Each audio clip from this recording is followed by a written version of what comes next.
right, thank you, everyone. I'm sorry, I'm a little distracted because have a lot of people joining. I'm trying to hit buttons, but I just want to mention what a great honor it's been to work with Dr. or soon to be Dr. Fleener. It's his research is really foundational and groundbreaking, and I think that it'll be obvious that this is going to lead to a lot of uh,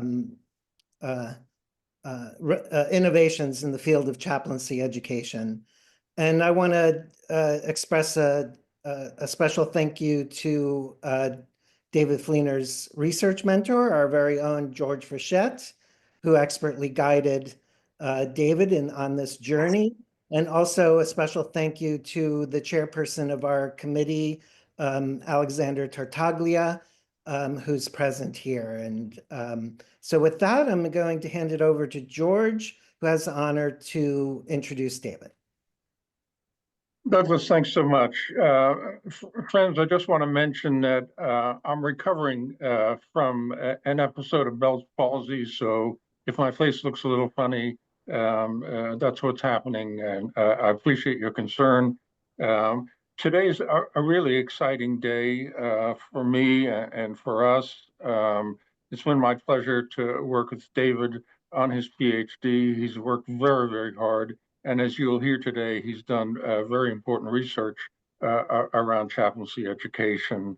David is the founding manager of Clinical Pastoral Education at Stony Brook University Hospital in Stony Brook, Long Island, New York, where he oversees chaplaincy training and education. David is a board certified chaplain. He is an ACPE certified educator and an Episcopal priest. He also serves as a clinical instructor in the Department of Family, Population, and Preventive Medicine at Stony Brook's Renaissance School of Medicine. Prior to David's work at Stony Brook, he directed education programs at the Center for Spirituality and Health at Mount Sinai Medical Center in New York, overseeing multiple CV programs there. While at Mount Sinai, he also served as an assistant professor in the Department of Medical Education in the Icahn School of Medicine, where he taught medical students about integrating spiritual care into clinical practice. David lives in New York City with his wife, the Reverend Amy Strano, and his stepdaughter, Dorothy. Let me just note as we get started that David is the first chaplain to have participated in and come to this important milestone in Rush University Medical Center's PhD in Health Sciences. We've been delighted to have David as a student in this interdisciplinary PhD program in health sciences. And if there are other chaplains or chaplain educators listening in today who are curious about advanced studies that focus on leadership, adult education, and research, we would welcome your inquiry about the Rush program, which is completely online and a great candidate for your work. As I turn this over to David, I also want to echo what Douglas said with deep appreciation to Lex, who's chaired David's committee, and to the members of the committee who David will be introducing you to shortly. David, great to have you come to this milestone. I'm going to turn it over to you. All right. Thank you, George.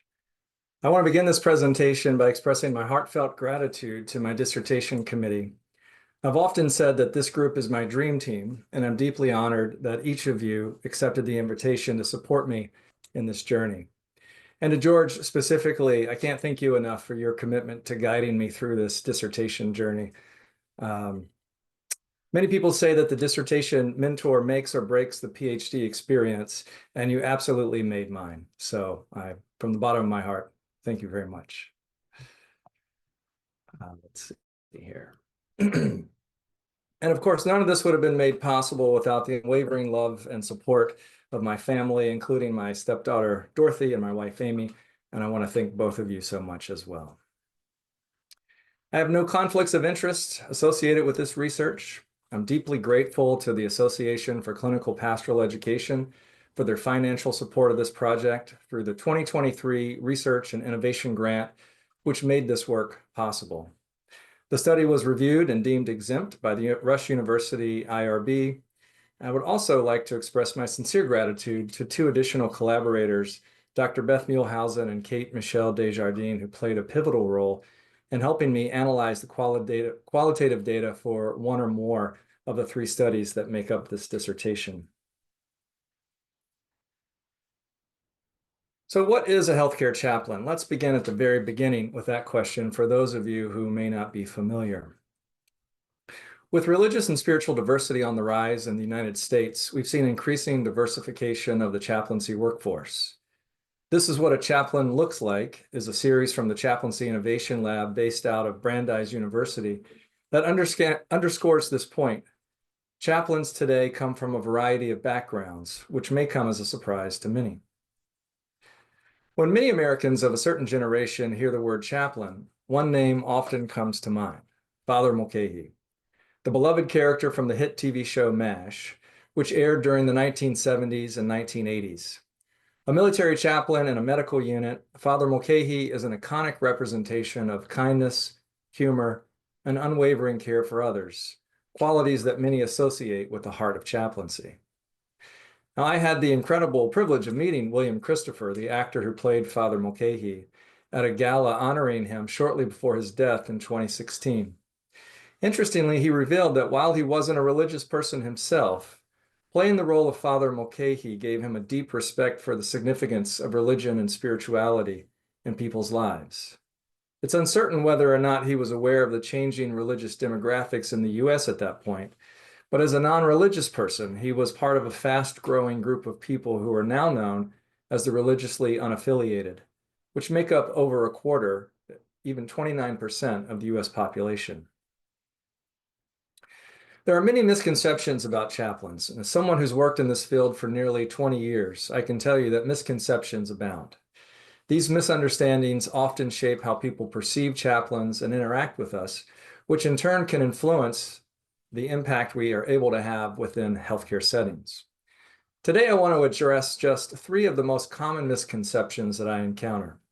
By clarifying these, my goal is to shed light on what healthcare chaplains actually do and why our work is so critical, not just for patients, but for families, healthcare providers, and the entire healthcare system.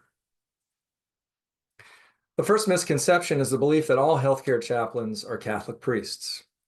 This is a common assumption, especially in highly Catholic areas like New York City and Chicago.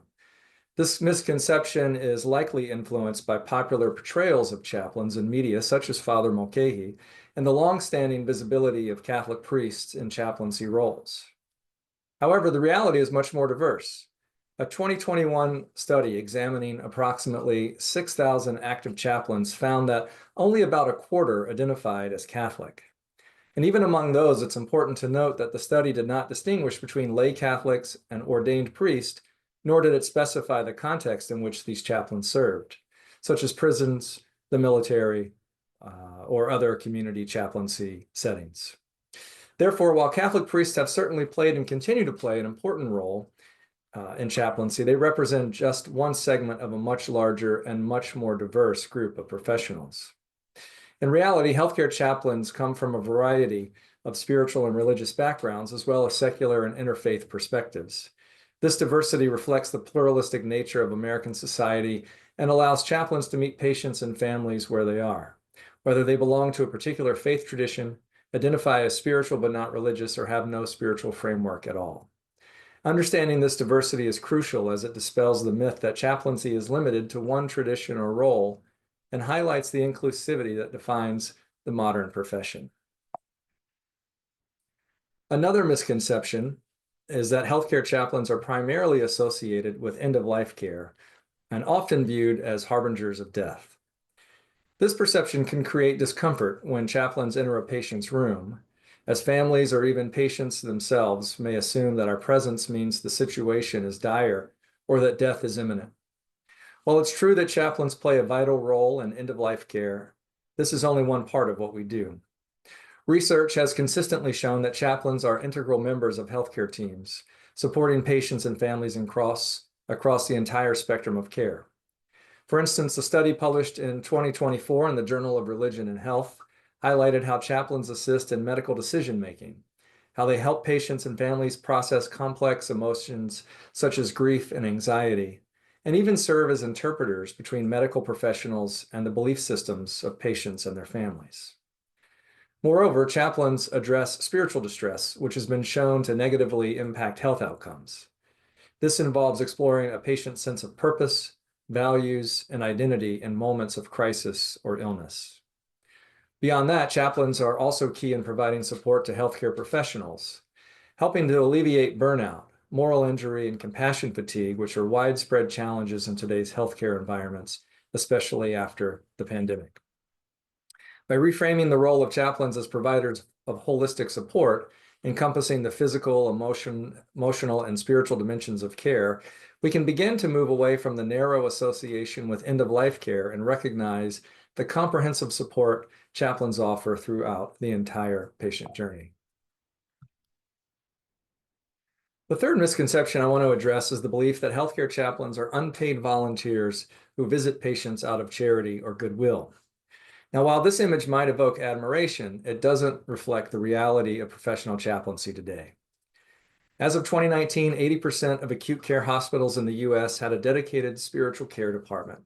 And these departments are staffed predominantly by professional chaplains who are trained, credentialed, and compensated for their work. It's true that volunteers play a role in some spiritual care departments, but their contributions are typically limited to specific, well-defined tasks. A study by Tartaglia and colleagues in 2022 examined spiritual care departments in 20 of the nation's top-ranked hospitals and found that 95% used volunteers. However, only 15% of those hospitals allowed volunteers to provide direct spiritual care. And even then, these individuals were typically retired chaplains or former clinical pastoral education students. Most volunteers were engaged in roles such as providing sacramental services for specific faith groups, facilitating community outreach programs, or supporting initiatives like No One Dies Alone. So it is a misconception that healthcare chaplains are unpaid volunteers. They are, in fact, paid and credentialed healthcare professionals who often are supported by volunteers.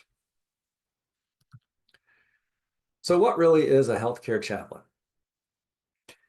Professional chaplains are integral members of the clinical team, trained to address complex emotional, spiritual, cultural, and ethical issues in healthcare settings.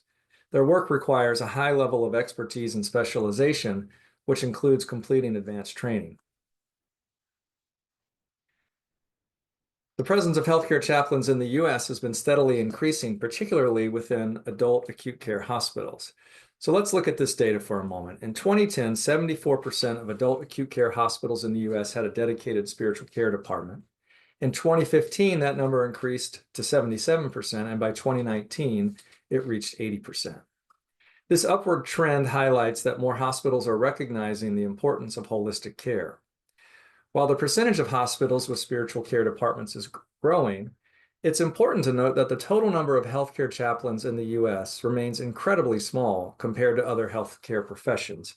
Recent estimates suggest there are approximately 10,000 to 12,000 professional chaplains actively working in the healthcare sector in the US. Here are the 25 largest healthcare occupations as of 2022. At the top, you can see that there are over 3 million nurses in the US.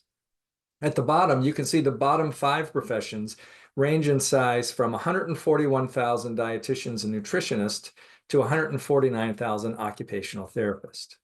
So despite our small numbers, remember 10,000 to 12,000 chaplains working in healthcare in the US, healthcare chaplains make an outsized impact. We work in high acuity areas where the need for spiritual and emotional support is most acute, and we're often called upon to address the complex ethical dilemmas, provide crisis intervention, and support healthcare teams. Now we get to the heart of the matter. How are healthcare chaplains trained? Given the complexity and diversity of the role, the pathway to becoming a healthcare chaplain is rigorous, involving both academic preparation and extensive clinical training. To become a board-certified chaplain, individuals must meet several key academic and clinical training requirements.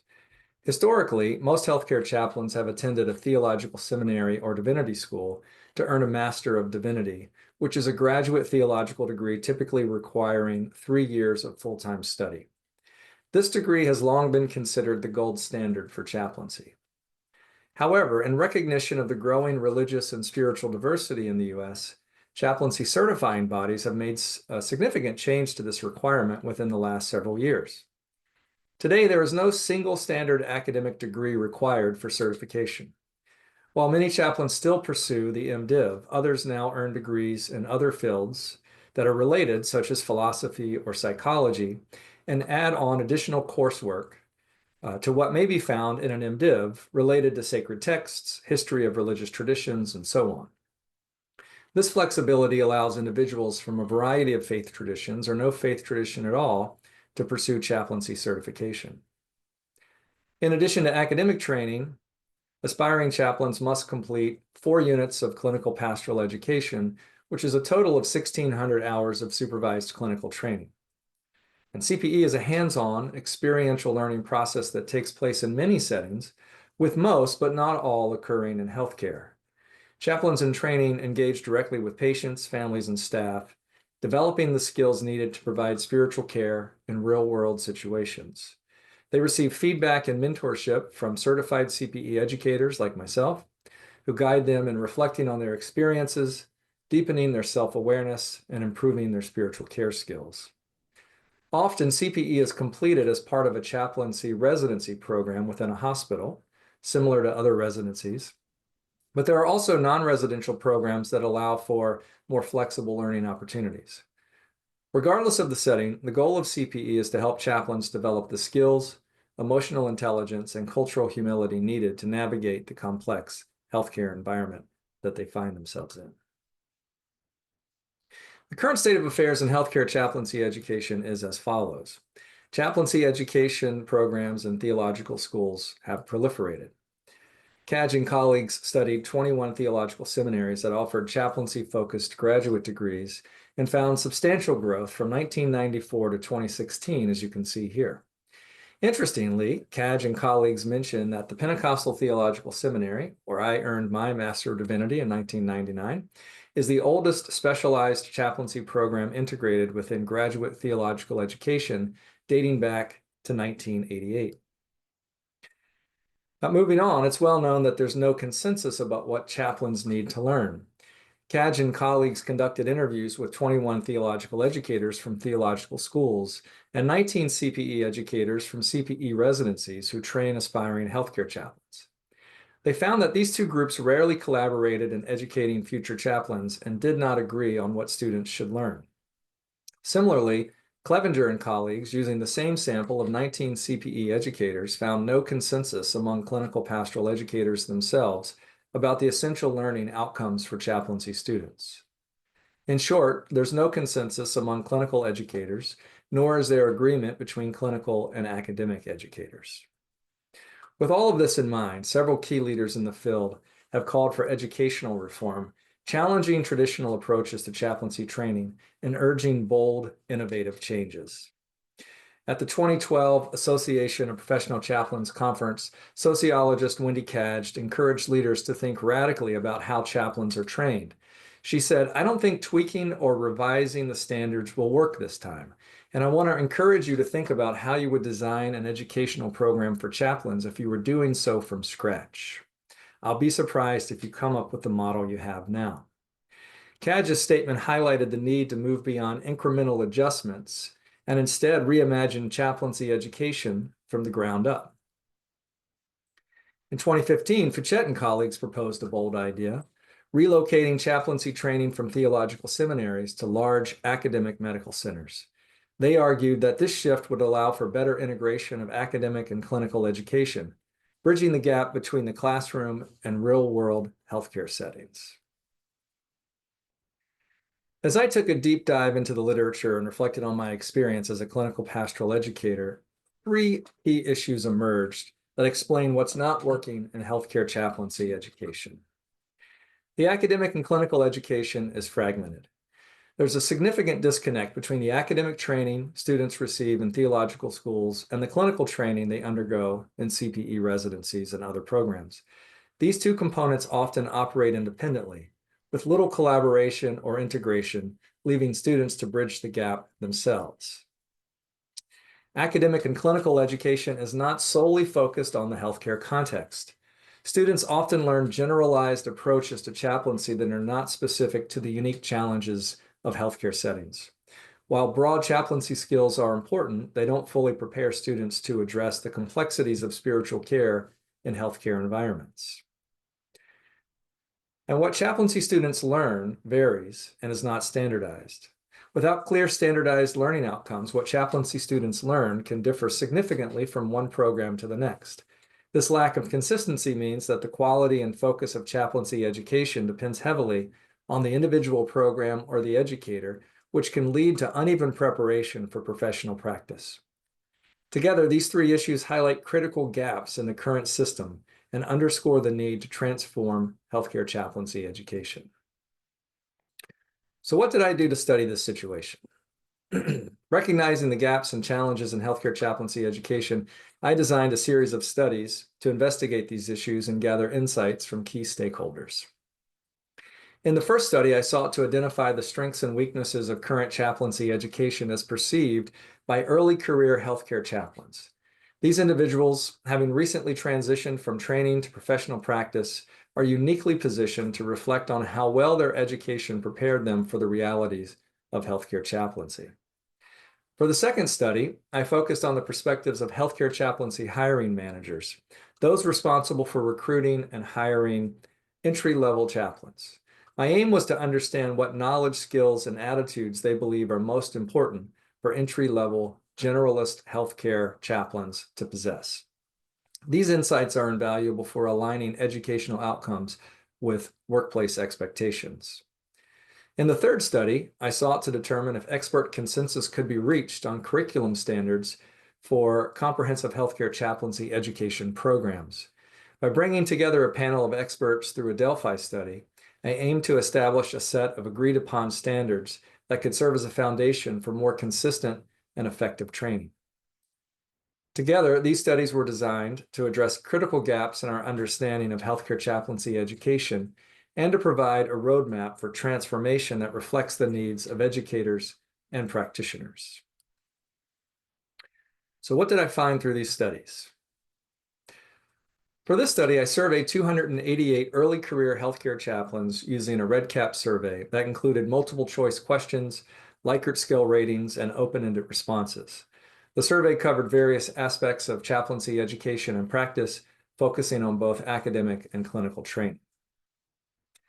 I defined early career healthcare chaplains as those who had completed their academic degree and their CPE, and those who had been employed in healthcare chaplaincy for 2 to 5 years, at least half-time. I thought this group was uniquely positioned to provide valuable insights because they were still close enough to their educational experience to reflect on them critically, while also having gained sufficient professional experience to evaluate how well their training prepared them for the realities of healthcare chaplaincy. To ensure content validity, I sought input from multiple stakeholders during the survey development process.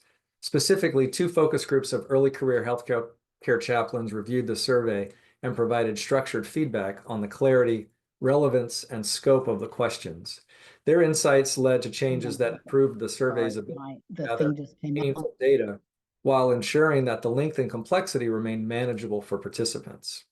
This step was critical in aligning the survey with the study's objectives, capturing the real-world experiences and perspectives of early career chaplains without burdening respondents with unnecessary or unclear questions. By leveraging this iterative feedback process, I strengthened the face validity and content validity of the survey. While I did not conduct formal psychometric validation, which would be necessary for an instrument intended for repeated use in different populations, I did take steps to ensure that the survey effectively measured the constructs it was designed to explore. This approach was appropriate given that the primary aim was to generate new insights rather than establish a reusable measurement tool. One of the most unexpected and significant challenges in this study was the infiltration of survey bots, automated programs designed to complete online surveys with fictitious responses to claim incentives. Our initial goal was to gather 200 respondents, and on the first day alone, we received 173. By the time the survey closed, 45 45 days later, we had an astonishing 824 responses, which prompted an immediate investigation into the data integrity. Through a meticulous review, we identified extensive bot activity, likely triggered by two critical errors that I made. One was posting an open survey link on public social media without safeguards like CAPTCHA. And number two, offering an Amazon gift card incentive, which may have attracted fraudulent participation. This issue is well documented in recent literature on online survey security. And I had a little side quest in learning quite a bit about this sort of thing. And it highlighted the vulnerability of open access surveys, something that was very important to learn. To address this, we conducted rigorous data cleaning using predetermined criteria to distinguish between legitimate and fraudulent responses. Each response was independently reviewed by two team members, with discrepancies resolved by me, the principal investigator. Ultimately, only 288 responses, or 35%, were deemed legitimate, and 536, or nearly 2/3, were discarded due to fraudulent or suspected bot activity and ineligibility. While this was a frustrating challenge, it reinforced the importance of secure survey distribution methods and robust data validation, a lesson that will certainly inform my future research. So let's get to the findings. We'll begin with what the survey revealed about early career healthcare chaplains' views of their academic degree. It's worth noting that 71% of respondents reported earning an MDiv degree, the traditional academic degree for chaplaincy training. However, fewer than half of the respondents, just 40%, strongly agreed that their graduate degree had prepared them well for healthcare chaplaincy. When I analyzed the qualitative data, one major theme emerged: irrelevance to the practice of healthcare chaplaincy. Early career chaplains frequently described their academic training as irrelevant, both in content and in context. In terms of content, many respondents felt their academic program focused too heavily on subjects like biblical studies and languages, church history, and preaching, topics that were more applicable to congregational leadership than healthcare chaplaincy.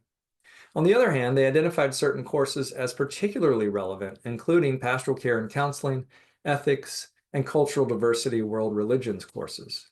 These courses aligned more closely with the practical skills needed in a healthcare setting.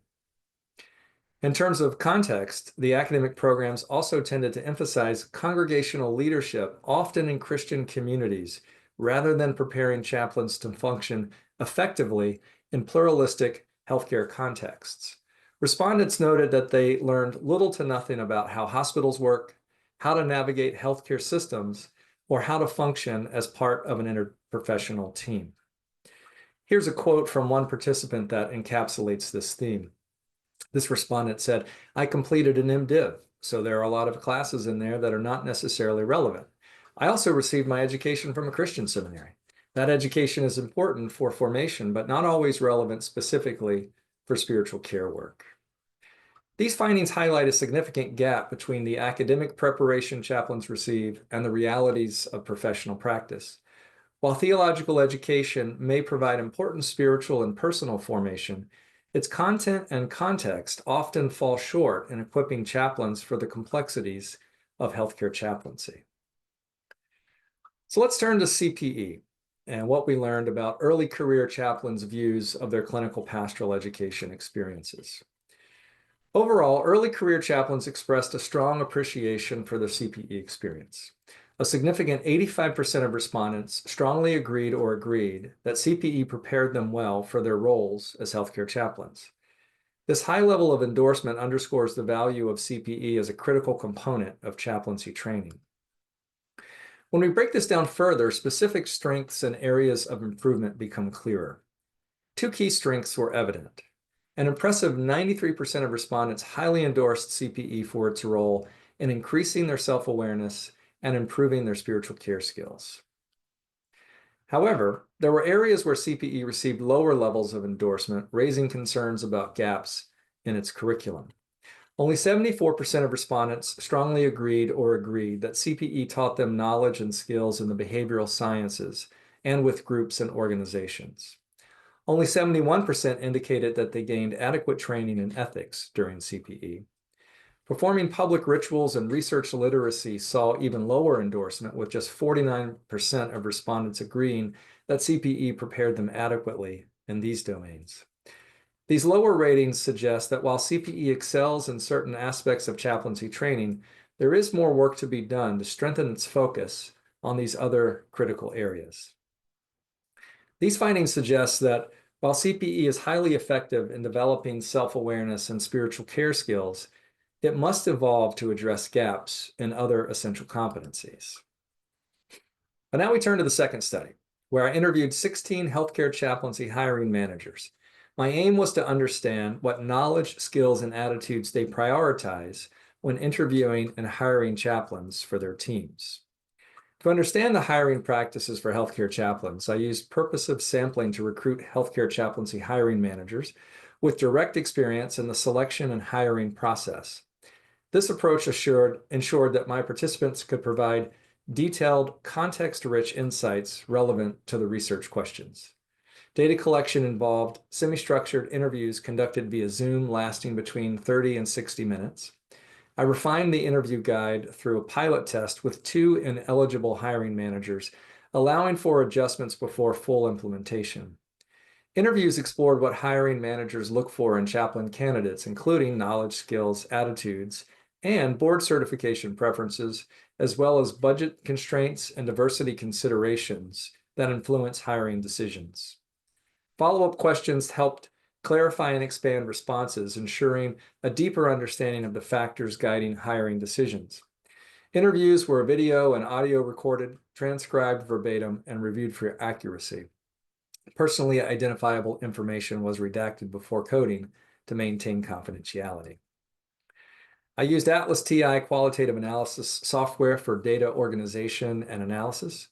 3 research team members independently reviewed an initial set of transcripts to develop a preliminary codebook, refining it through discussion. Each transcript was coded twice to enhance rigor, and team meetings were held regularly to ensure consistency, address potential biases, and refine developing themes. As we analyzed the data, we shifted from a predefined framework, expecting responses to fit categories like knowledge, skills, and attitudes, to a more inductive approach, allowing the themes to develop naturally. This aligns with reflective thematic analysis, which prioritizes interpreting the data's core meaning rather than rigidly fitting it into predetermined categories.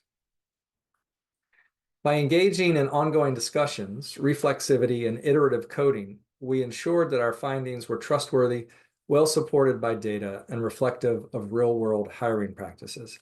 This approach helped us capture the nuances of hiring managers' decision-making processes and identify the key factors shaping healthcare chaplaincy hiring today. One finding that stood out was that these hiring managers tended to default to discussing skills, even when asked directly about knowledge and attitudes.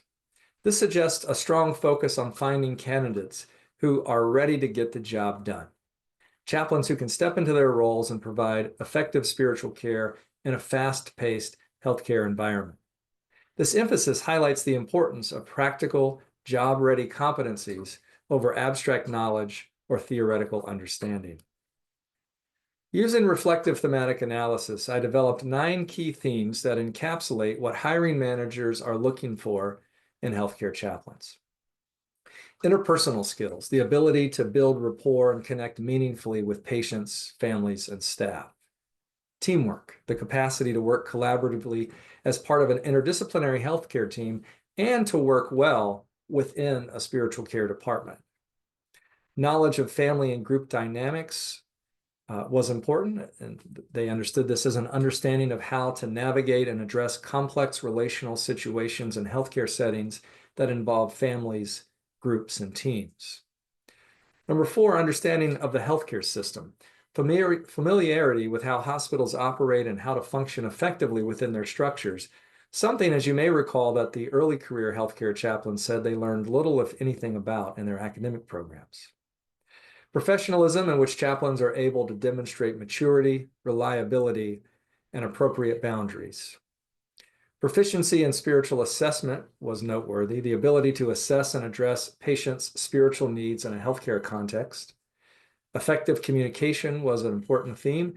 Clear, compassionate, and culturally sensitive communication with patients, families, and colleagues. Healthcare chaplaincy hiring managers were looking for a commitment to lifelong learning, a willingness to continue developing skills and knowledge to adapt to the evolving demands of healthcare chaplaincy. And finally, they wanted their new hires to possess a knowledge of various religious and spiritual beliefs, an understanding of belief systems beyond their own faith tradition, ensuring that their care was inclusive and respectful of diversity. Again, what you see here is that hiring managers want job-ready chaplains, professionals equipped with the practical skills and competencies necessary to provide effective, evidence-based spiritual care in a healthcare context. These findings suggest that education and training programs need to focus more on developing practical skills and preparing chaplains to meet the specific demands of healthcare settings. For the third study, I gathered data from a professionally diverse group of healthcare chaplaincy experts to achieve consensus on curriculum standards for healthcare chaplaincy education.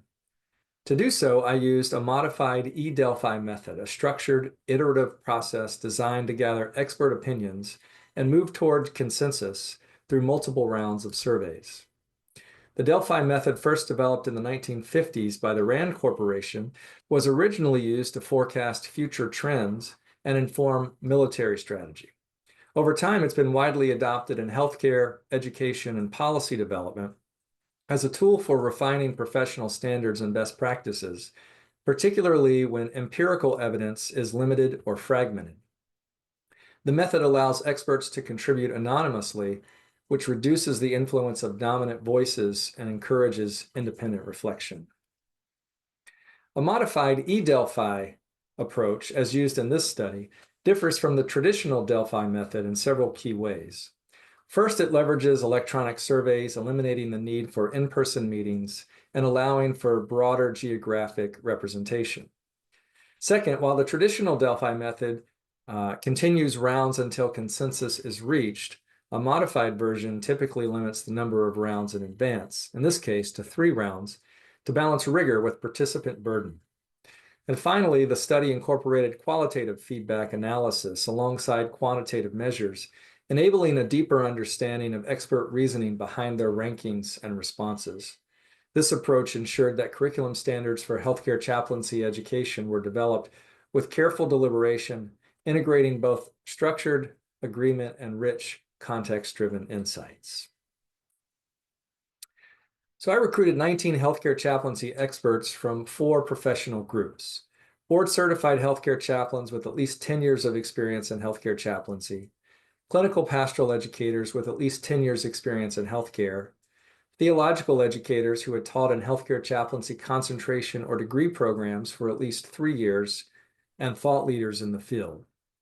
Now, it's worth noting that many participants fit into more than one of these categories, bringing overlapping expertise to the panel.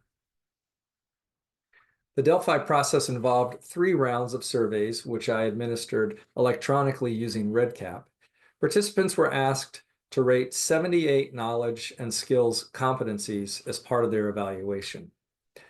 I set a consensus threshold at 75% agreement. The results of the Delphi panel are quite remarkable. Here's what we achieved.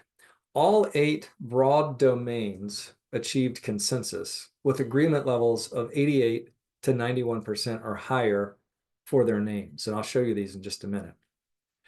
By the end of round 2, 95% of knowledge competencies achieved 80% agreement or higher, with 37% reaching 90% agreement or higher.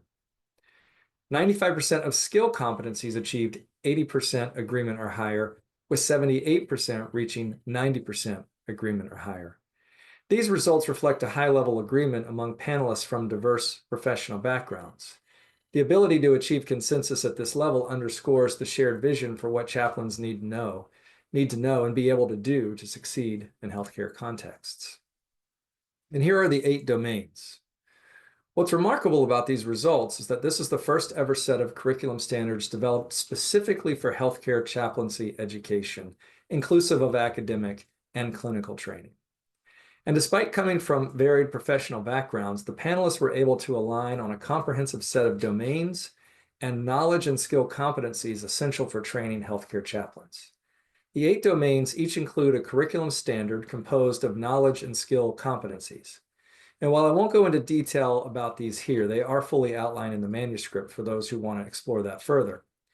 Ultimately, the Delphi panel's work provides a foundational framework that can guide the future of healthcare chaplaincy education, offering both clarity and consistency for educators and students. Now that we reviewed all 3 studies, let's return to the 3 core problems I identified in healthcare chaplaincy education and explore their potential solutions.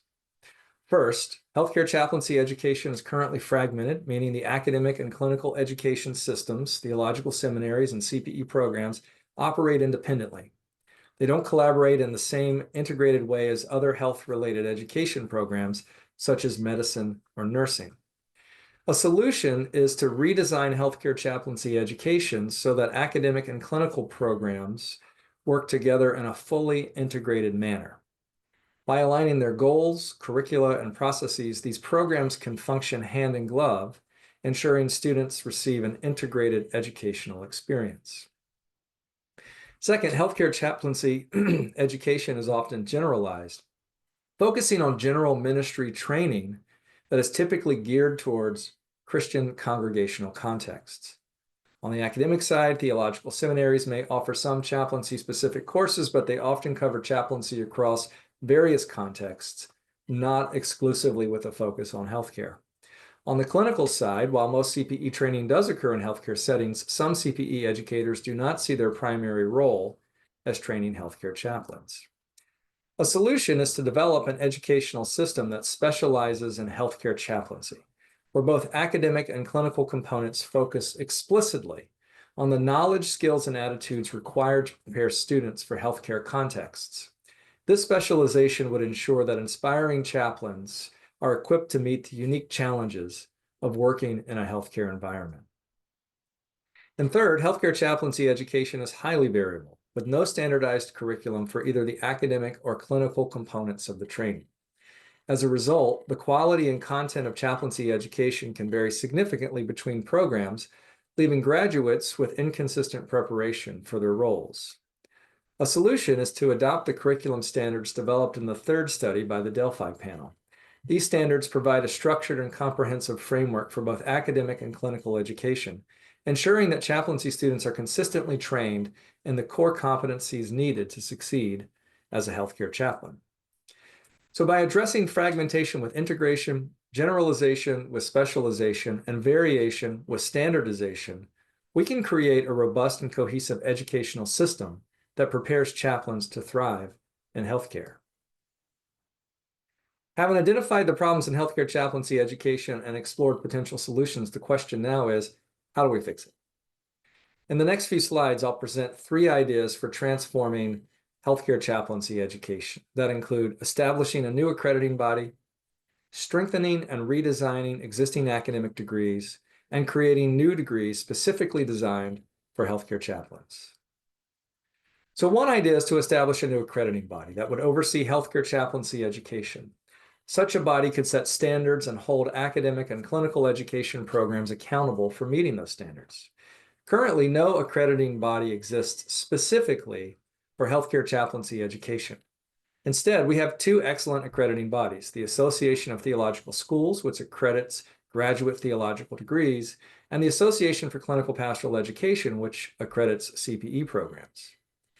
While ATS and the ACPE play crucial roles in chaplaincy education, they don't currently meet the 3-fold criteria for the solution I'm proposing. They don't integrate academic and clinical learning, they don't specialize in healthcare chaplaincy education, and they don't offer standards specifically designed for healthcare chaplaincy education. A new accrediting body could bridge these gaps, ensuring that healthcare chaplaincy education aligns with the 3 principles of integration, specialization, and standardization. We don't have to start from scratch when envisioning this new accrediting body. Similar accrediting organizations in healthcare already exist and could serve as models, such as the Commission on Collegiate Nursing Education, or the Accreditation Commission for Education and Nursing, both of which accredit nursing education programs. There's also the Council on Social Work Education, which accredits social work education programs. These organizations have successfully integrated academic and clinical education within their respective fields. A similar structure for healthcare chaplaincy education could provide the consistency and rigor needed to advance the profession. Additional solutions include strengthening and redesigning existing academic degrees. A step toward improvement is to work with the over 70 theological seminaries in the U.S. that currently offer chaplaincy degrees or concentrations.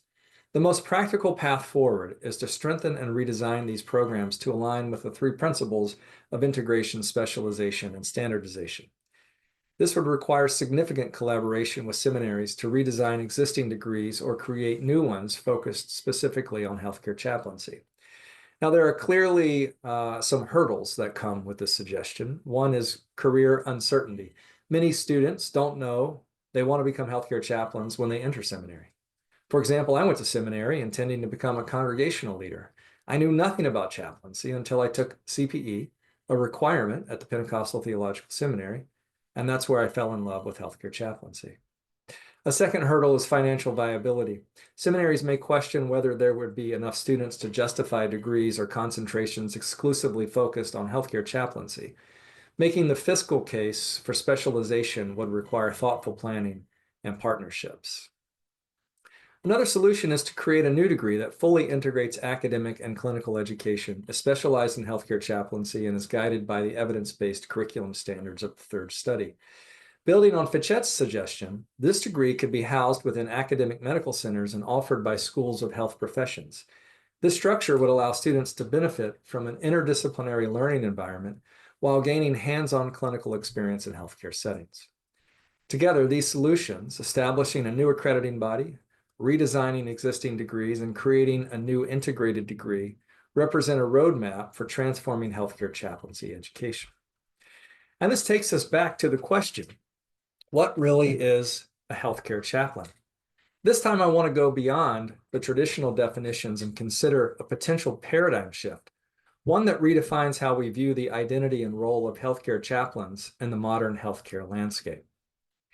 In 2014, Kevin Massey proposed a new way of understanding healthcare chaplains when he wrote, "A needed shift of identity involves seeing a chaplain primarily as a healthcare professional with theological and religious training, rather than as a theological or religious professional with a healthcare role." Now, I think he was onto something. This idea challenges the traditional view of chaplains as primarily spiritual leaders who work in healthcare settings. Instead, it reframes chaplains as healthcare professionals whose expertise lies in addressing spiritual health within the clinical environment. This shift has profound implications for how chaplains are trained, how we're viewed by our colleagues, and integrated into healthcare teams. I suggest that healthcare chaplains occupy a hybrid role, blending two professional identities: spiritual leaders, or what Protestant Christians historically have called ministers in a specialized setting, and healthcare professionals integrated into the interdisciplinary care team. Traditionally, the education and identity of healthcare chaplains have centered on the spiritual leader aspect of the role. Most chaplains have earned an MDiv, a degree rooted in theological education. CPE has traditionally been considered an extension of theological education. So as a result, healthcare chaplains have historically been viewed as spiritual leaders who specialize in healthcare. But if we took Kevin Massey's call for reform seriously, we might begin to see healthcare chaplains as healthcare professionals who specialize in spiritual health. Healthcare professionals who specialize in spiritual health. This shift would emphasize the chaplain's role as an integral part of the healthcare team, addressing the spiritual, emotional, cultural, and ethical dimensions of patient care. The need for chaplains to be educated and trained alongside other healthcare professionals with a focus on evidence-based practices and competencies, and the redefinition of spiritual health as a critical component of holistic healthcare. By adopting this new perspective, we can move healthcare chaplaincy into the future, ensuring that chaplains are fully prepared to meet the demands of modern healthcare while maintaining their unique ability to address the spiritual needs of patients their loved ones, and staff. This paradigm shift is not just a theoretical idea. It's a practical, actionable framework for reshaping how we train and empower healthcare chaplains to make a lasting impact. As we come full circle, let's return to Father Mulcahy, the beloved chaplain from MASH, and the man who brought him to life, William Christopher. Though Christopher wasn't a religious person himself, his time portraying Father Mulcahy gave him a profound respect for the role of spirituality and faith in people's lives. Today, his journey mirrors that of many Americans. According to the Pew Research Center, 29% of adults now identify as religiously unaffiliated, calling themselves atheists, agnostics, or nothing in particular. And this number has been steadily rising over the past 2 decades. Yet, even in an increasingly secular society, the need for spiritual care remains remarkably strong. In a 2021 study of 452 patients and their loved ones, 93% expressed a desire for a chaplain to visit during their healthcare journey. Most strikingly, among those with no religious preference, 83% still wanted to see a chaplain at least once. This paradox raises a vital question for the field of healthcare chaplaincy. As the religious landscape of the U.S. transforms, how will we transform alongside it? How can we reimagine the role of healthcare chaplains to meet the diverse spiritual and existential needs of today's patients and families? How can we ensure that our training and education prepare us to provide compassionate, inclusive, and meaningful support to all, whether they identify with a faith tradition or not? So as we move forward, let's carry the legacy of Father Mulcahy and William Christopher with us. It's one of kindness, courage, and deep care for others. Let's transform what it means to be a healthcare chaplain, one who's ready to meet people where they are, however they define their own spirituality, and provide the support they need to navigate life's most challenging moments. Thank you.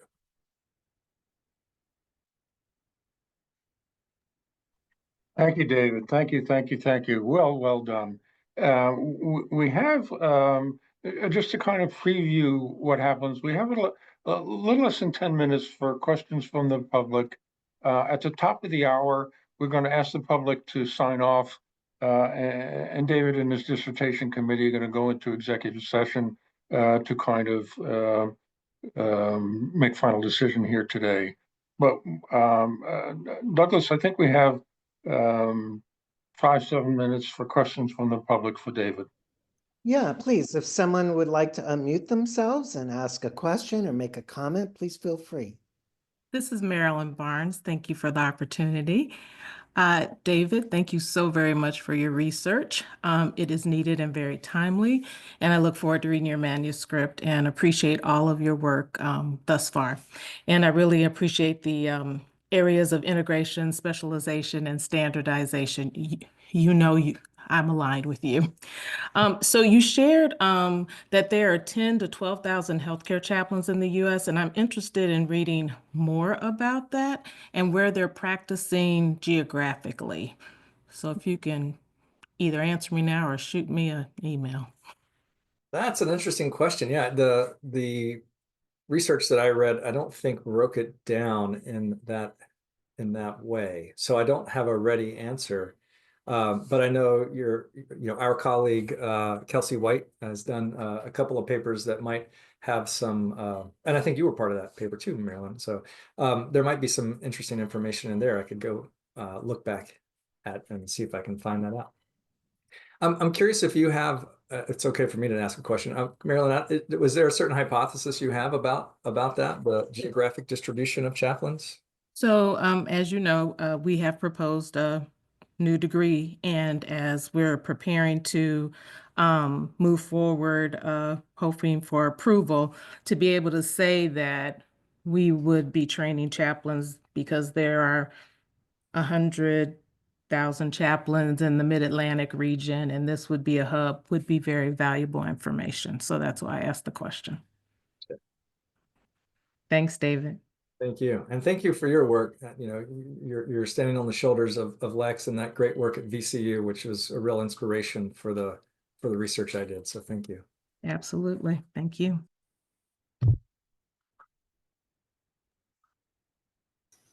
Hi, good afternoon. David, my name is Sakina Al-Habshi. Thank you for posting on LinkedIn about this defense and offering the opportunity. So that's where I found out about it. I am a hospital chaplain. I'm also currently doing my doctorate in ministry, where I'm researching contextualizing CPE education for international application. I'm from Malaysia, and I've been involved in the CPE pilots that we have been doing in Malaysia over the last few years. And I just want to reflect on the way you framed as a healthcare professional who specializes in religion and spirituality versus theological religious professional who specializes in healthcare. In the cohorts in Malaysia that we've done, about 4 cohorts now, actually, the participants of CPE are half of them, or 60%, are healthcare professionals. They're not clergy, they're not the chaplains, they are palliative care physicians, nurse managers, oncologists, hospice doctors. So it's sort of doing that process already in a way, like what you were saying. So I'm interested to read your manuscript and maybe to reach out and connect with you after this. And on the back of my mind, I was also thinking, okay, forget contextualizing CPE for Malaysia or international application. Let's just flip everything over and work on a transformed model completely. So thank you. Thank you. A couple of things about that. I do get excited about the idea of like kind of flipping it all over, you know, and like doing it from scratch. That was Wendy Cadge's bold challenge back in 2012. And then, of course, George and colleagues, as I pointed out, challenged us to think about even relocating where the training happens. So that is kind of exciting. It is interesting to note that you have such a high percentage of healthcare professionals taking CPE, and it brings to mind the idea of the spiritual care generalist and the spiritual care specialist. And I know that there have been some general spiritual care CPE focused programs in the US, and there has been at least one, maybe more paper published on that. I'm seeing it also just anecdotally that healthcare professionals are reaching out, wanting to take CPE, looking for a way to integrate spirituality more into their practice of healthcare. And I know that our chaplain colleagues, and then I too share this, often get a little nervous or anxious when non-chaplains start wanting to do what we think is chaplaincy only sort of thing. And so I want to be mindful of that and pay attention. And just thinking out loud and broadly, there is CPE for healthcare professionals. I know that in Massachusetts, they've done some of that. It would be interesting to see about developing that, or even what I've tried to do in the medical schools that I've worked with is integrate some type of spirituality and health training for physicians. And I know we have colleagues all over the US who are doing that sort of thing too. So it gives rise to a number of research ideas. Like I would just like to know the state of, you know, how many healthcare professionals are taking CPE, and is that a trend that's on the rise or is going down? How many of our professionals are working in nursing schools, medical schools? I mean, how many of our colleagues are working in nursing schools and medical schools and working, you know, to integrate spirituality and health into other healthcare professions? I don't know the answers to those, but I'd like to. David, we have a question in the chat. I'll read it to you. It's from Brian Hurley, who was the subject in your hiring manager study. He asks, what about endorsement? APC still requires that. What place do you see that in this new training model? Yeah, you know, I'll just, my opinion about endorsement is I don't think it continues to add a lot of value as a requirement to the field. I think that as an elective strategy, that might be helpful. I know that my denominational endorser might be on the on the call and may not like this response, but I think that the Spiritual Care Association, when they launched, they did not have endorsement as part of their requirements for certification, and I think there's some wisdom in that. I think it might be worth doing some more study on this sort of thing to see. I think the SEA's perspective is there is no evidence to say that endorsed chaplains are, you know, any more effective than unendorsed chaplains. And my primary reason for thinking that is that I'm increasingly encountering non-religious chaplains, humanist chaplains, who, from my perspective, do a really great job. And this endorsement piece creates some real hurdles. I don't know if the juice is worth the squeeze for folks who don't fit into these traditional categories. Well, we're running a little late, but maybe we could squeeze in one more question since we have a big group.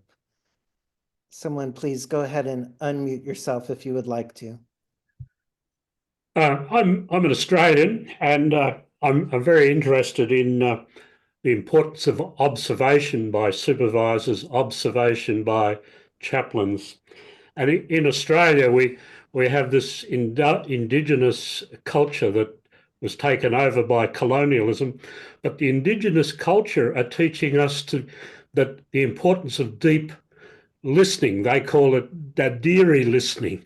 And have you had any, David, I wanted to know whether observation and deep listening play a part in your research at all? No, not as a direct focus. I think that when the healthcare chaplaincy hiring managers were talking about communication as a theme and interpersonal skills, that deep listening was certainly part of that.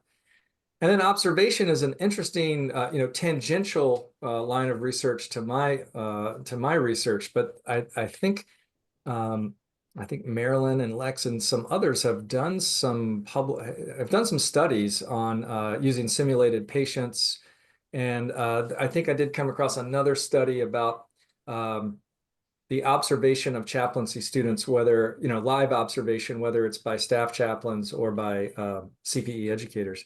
I mean, an interesting study that came out recently from Rush showed that CPE educators like myself, by and large, are not clinically active. And that's a curious finding. I mean, that's kind of interesting that in our field, we're teaching and supervising and we're not engaged in the practice of the craft so much. And so I think there's a lot of work to be done there, to be said about the role of observation. Thank you. All right, well, we did run over, and I just want to thank everyone for attending. We had a really nice gathering here. I think we had about 60 participants. So David, you're a very popular person out